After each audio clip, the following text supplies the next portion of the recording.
ओम गणेशाय नमः। ओम नमः शिवाय। मैं निखिल ज्योतिष आचार्य आप सभी का मेरे चैनल पर पुनः स्वागत करता हूं। आशा करता हूं कि आप सभी स्वस्थ होंगे। महादेव की कृपा आप सभी पर सदैव बनी रहे। ये वीडियो मकर यानी कि कैप्रिकॉन के लिए अत्यंत विशेष है, क्योंकि वीडियो है आने वाले सप्ताह यानी कि 18 से 24 नवंबर 2024 के साप्ताहिक राशिफल के बारे में।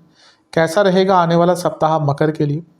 जो मेरा साप्ताहिक राशिफल होता है वो प्रमुखतः चंद्रमा और उनकी गति पर आधारित होता है। चंद्रमा एक ऐसे ग्रह हैं जो बहुत तेज गति से भागते हैं और करीबन 2.25 से 2.5 दिन में अपनी राशि बदल लेते हैं। तो स्वाभाविक है कि पूरा हफ्ता जो कि 7 दिन का होता है उसमें कई बार राशि परिवर्तन उनका होगा। चंद्रमा मन के कारक है। उनकी विशेषता ये होती है कि जिस भी भाव में जाते हैं उसको एक्टिवेट कर देते हैं। इसी कारण से डे टू डे एक्टिविटीज पर चंद्रमा का प्रभाव बहुत होता है और इसी कारण से साप्ताहिक राशिफल की विशेषता भी बहुत होती है। किस प्रकार से ज्योतिष के माध्यम से आने वाले समय को थोड़ा सा प्लान आउट करें, किस प्रकार से ज्योतिष के माध्यम से आने वाले हफ्ते को थोड़ा सा जानें, क्या संभावितः अच्छा हो सकता है, क्या संभावितः बुरा हो सकता है, इन सब चीज़ों को समझें और आगे बढ़ें। इसके लिए साप्ताहिक राशिफल अति विशेष होता है। यदि आपकी लग्न राशि या चंद्र राशि मकर है, दोनों ही गाइडेंस के लिए इस राशिफल को देख सकते हैं। टेक्निकली अलग अलग राशिफल नहीं बन सकते। क्या आप बोलें कि मेरी लग्न राशि मकर है तो अलग बनाइए, चंद्र राशि मकर है तो अलग बनाइए, टेक्निकली पॉसिबल नहीं होता वो। जहाँ से आपको ज़्यादा रिलेट करता है वहाँ से देखिए। व्यक्तिगत तौर पे मेरा मत है कि यदि आप लग्न राशि देखते हैं तो अच्छा है। इनकेस आपको नहीं पता तो चंद्र राशि से देख सकते हैं। शुरू करते हैं। चंद्रमा आपके छठे भाव में आ जाएंगे 18 नवंबर को सुबह 4:30 बजे और 20 नवंबर सुबह के 8:30 बजे तक उनका प्रवास यहीं पर रहेगा। चंद्रमा का छठे भाव में आना एक प्रकार से मिश्रित रिजल्ट देता है। उपचय भाव है तो छठे भाव में चंद्रमा का आना कुछ अटके हुए कार्यों को पूर्ण कर सकता है, लीगल कार्यों को पूर्ण कर सकता है। कोई फंसा हुआ पैसा था उसको वापस लाने में मदद करते हैं। कुछ कार्यों में डिले आ रहे थे उसके रास्ते प्राप्त हो सकते हैं। लेकिन क्योंकि छठे घर के चंद्रमा है तो व्यर्थ की चिंताएं बहुत बढ़ती है, एग्रेशन थोड़ा सा आता है, व्यक्ति बहस थोड़ी सी ज़्यादा करता है। तो इन सब चीज़ों पर भी ध्यान देना है। वो आपके सप्तम के स्वामी है, केंद्र के स्वामी है और अपने से 12वें में बैठे हैं, लग्न से छठे में बैठे हैं। यानी कि एग्रेशन भी रहेगा, जीवन में बैलेंस भी थोड़ा सा कम रहेगा, मैरिड लाइफ में भी थोड़ा सा इसका बुरा प्रभाव पड़ सकता है। गुस्से पर नियंत्रण रखिएगा। अच्छी चीज़ है कि शुक्र की दृष्टि है और शुक्र अपने आप में लक्ष्मी है और आपके तो योग कारक ग्रह हैं। तो करियर में फिर भी आगे बढ़ सकते हैं क्योंकि अर्थ त्रिकोण में बैठे हैं और पंचम के स्वामी भी हैं शुक्र, लक्ष्मी स्थान के। तो धन कमाने के आइडियाज़ भी आ सकते हैं, धन संबंधित कुछ अच्छा भी प्राप्त हो सकता है। लेकिन छठे में चंद्रमा, 12वें में शुक्र, ये सभी बता रहा है कि थोड़ा सा चिंताएं और डिज़ायर्स, आपकी जो इच्छाएं हैं, ये सब बहुत कंफ्यूजन में आपको डाल देंगी। नवांश कुंडली बता रही है कि गुस्सा बहुत रहेगा, वाणी पर नियंत्रण अनिवार्य रहेगा। दशांश कुंडली कार्य क्षेत्र में थोड़ा सा अवेयर रहिएगा क्या कर रहे हैं। समय ठीक है लेकिन फोकस हट सकता है। बिजनेस और शांत रहिएगा, कुछ रिस्क नहीं लेना, कुछ अलग नहीं करना।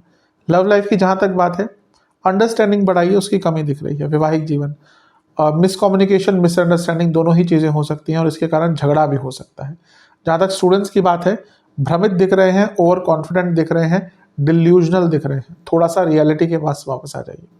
जहाँ तक सेहत की बात है, पेट के रोग तंग करेंगे, रक्त विकार तंग कर सकते हैं और हार्मोनल प्रॉब्लम तंग कर सकते हैं। सर्वाष्टक में आपका अष्टम भाव अत्यंत बली है जो बता रहा है कि जीवन में अनिश्चिततापूर्ण रहेगा हफ्ते का शुरुआती भाग। 20 नवंबर सुबह के 8:30 चंद्रमा आ जाएंगे आपके सप्तम भाव में यानी कि कर्क में, अपनी ही राशि में। और 22 नवंबर शाम के 8:30 तक शाम के 6:30 तक 22 तारीख चंद्रमा का प्रवास यहीं पर रहेगा। सप्तम में चंद्रमा का आना वैसे तो न्यूट्रल होता है, लेकिन यहाँ पे क्योंकि अपनी ही राशि के हैं और केंद्र के स्वामी होने के नाते जब केंद्र में आएंगे तो राजयोग बनाएंगे, तो ये अच्छा है। जो गुस्सा, एग्रेशन, अनिश्चितता, बैलेंस की कमी जीवन में आ गई थी हफ्ते के शुरुआती भाग में, वो दूर होगी और बैलेंस थोड़ा सा आना शुरू होगा। मंगल के साथ है जो चौथे घर के स्वामी है और चौथे से चौथे में बैठे हैं। कुछ प्रॉपर्टी संबंधित कार्य अटक रहे थे, पूर्ण हो सकते हैं। और मंगल लाभेश भी हैं और चंद्रमा सप्तमेश है, तो बिजनेस में लाभ होगा। और चंद्र मंगल योग धन के लिए अपने आप अच्छा होता है। यहाँ से वो लग्न भाव को देखेंगे तो धन आएगा। जो कुछ नॉर्मल से हटके करते हैं उनके लिए और भी अच्छा है। लेकिन नीच के मंगल हैं और शनि के लगने के लिए मंगल थोड़ा सा नेगेटिव प्रभाव देते हैं। तो ये वो जो एग्रेशन वाली बात मैंने कही थी ना, वो यहाँ पे भी रहेगी। यूजली जो मकर वाले लोग होते हैं वो बैलेंस्ड लोग होते हैं, भले ही उनको गुस्सा आए, या वो यूजली अपने भाव को अपने चेहरे पर प्रकट नहीं होने देते। यूजली मैं एक टर्म रेट करता हूँ मकर वालों के साथ, पोकर फेस। वो यूजली अपने भावों को ना अपने चेहरे पे आने नहीं देते, डेलिबरेटली होता है या नेचुरल उनका प्रभाव होता है। लेकिन यहाँ पे ना एग्रेशन पूरे व्यक्तित्व में आपके रहेगा, थोड़ा सा ध्यान दीजिएगा। राहु का प्रभाव है चंद्रमा पर, तो ये भ्रमित भी करता है, और भ्रम और एग्रेशन मिलकर प्रॉब्लम क्रिएट कर सकते हैं। नवांश कुंडली प्यार से बात कीजिएगा सबसे। दशांश कुंडली कारक क्षेत्र में ठीक है, लेकिन लाइटली मत लीजिएगा चीज़ों को। बिजनेस में तो बहुत अच्छा टाइम है, जैसे मैंने कहा पैसा आता हुआ दिख रहा है। अगर आपका लिकर, F&B यानी कि food and beverage, hospitality, fashion, इनसे जुड़ा कुछ भी बिजनेस है, लाभ होगा। लव लाइफ में भी ठीक ही है। अगर कुछ दिक्कत चल रही थी उसका निवारण प्राप्त हो सकता है। जहाँ तक वैवाहिक जीवन की बात है, जल्दबाजी से बचना है। स्टूडेंट्स के हिसाब से लेजीनेस बहुत आएगी इस टाइम पे, उससे दूर रहना है। जहाँ तक सर्वाष्टक की सेहत की बात है, बीपी की प्रॉब्लम, रक्त विकार, नसों के रोग, और जिनको किडनी का कोई रोग है दिक्कत होगी। सर्वाष्टक में आपका भाग्यस्थान बली है, बता रहा है कि हफ्ते का मध्य भाग तो अच्छा जाएगा। 22 तारीख शाम के 6:30 चंद्रमा आ जाएंगे अष्टम भाव में, यानी कि सिंह में, और सप्ताह के अंत तक यहीं पर रहेंगे। चंद्रमा का अष्टम में आना एक प्रकार से अच्छा नहीं माना जाता, और यहाँ पे पाप कर्तरी योग में भी है, और शनि की दृष्टि भी है, तो ये विषदोष भी बनेगा। तो हफ्ते का मध्य भाग जहाँ आपके लिए एक थोड़ी सी स्टेबिलिटी लेकर आया था, वहीं जो हफ्ते का अंतिम भाग है ये फिर से आपके जीवन में एक अनिश्चितता लेकर आ जाएगा। यहाँ पर पाप कर्तरी में होने के कारण आप भ्रमित, परेशान, इनसिक्योर बहुत रहेंगे, अलग अलग से ख्याल तंग करेंगे, हाइपोथेटिकल सिचुएशंस क्रिएट करेंगे। शनि का प्रभाव है तो उदासीनता की तरफ लेके जाते हैं, यानी कि ना कुछ भी सोचकर, भले ही वो आपसे रिलेटेड हो ना हो। इसमें कभी कभी क्या होता है ना, फॉर एग्जाम्पल आपने देख लिया किसी के साथ कुछ बुरा हो गया, तो फिर व्यक्ति अपने से रिलेट करना लग जाता है कि वो मेरे को ना हो जाए, मेरे किसी परिवार वाले को ना हो जाए। तो यहाँ पे थोड़ा सा ध्यान दीजिएगा, किसी के इन्फ्लुएंस में नहीं आना, किसी की बातों में नहीं आना।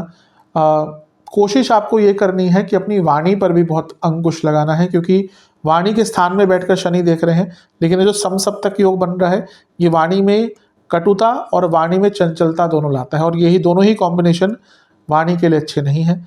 ध्यान देने की आवश्यकता है।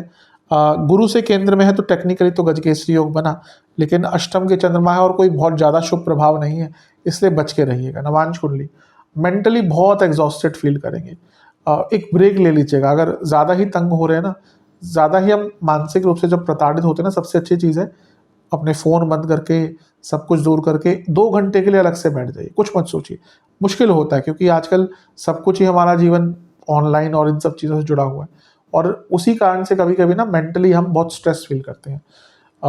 एक टर्म है कि आप अपने इन सब चीज़ों से दूर, जिसको एक डिजिटल ब्रेक कहते हैं, या फिर आज के टाइम में जो सब कुछ हमारे आसपास गिरा हुआ है उससे दूर रहने के लिए digital break, social media break, ये भी बहुत अनिवार्य है आज के दिन में। कहीं ना कहीं महीने 2 महीने में एटलीस्ट 4-5 घंटे निकालने चाहिए, जब आप इन सब चीज़ों से दूर रहकर एक अपने आप को समय दें। दशांश कुंडली कार्य क्षेत्र में किसी पर विश्वास नहीं करना।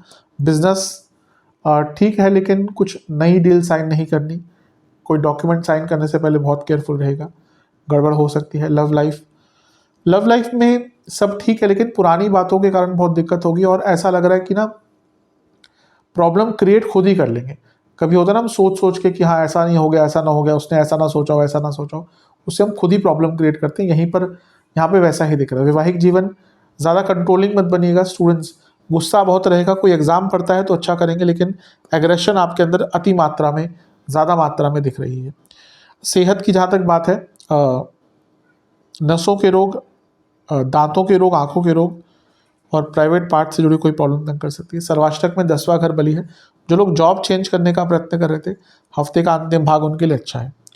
उपाय के स्वरूप में आपको शनि चालीसा का एक बार पाठ करके शनि महाराज को एक सरसों के तेल का दिया अर्पण करना है। आशा करता हूँ कि वीडियो काम आएगी। चैनल पे नए हैं, सब्सक्राइब कीजिए, वीडियो को लाइक कीजिए। मिलता हूँ आप सभी से अगली वीडियो में, तब तक के लिए ओम नमः शिवाय।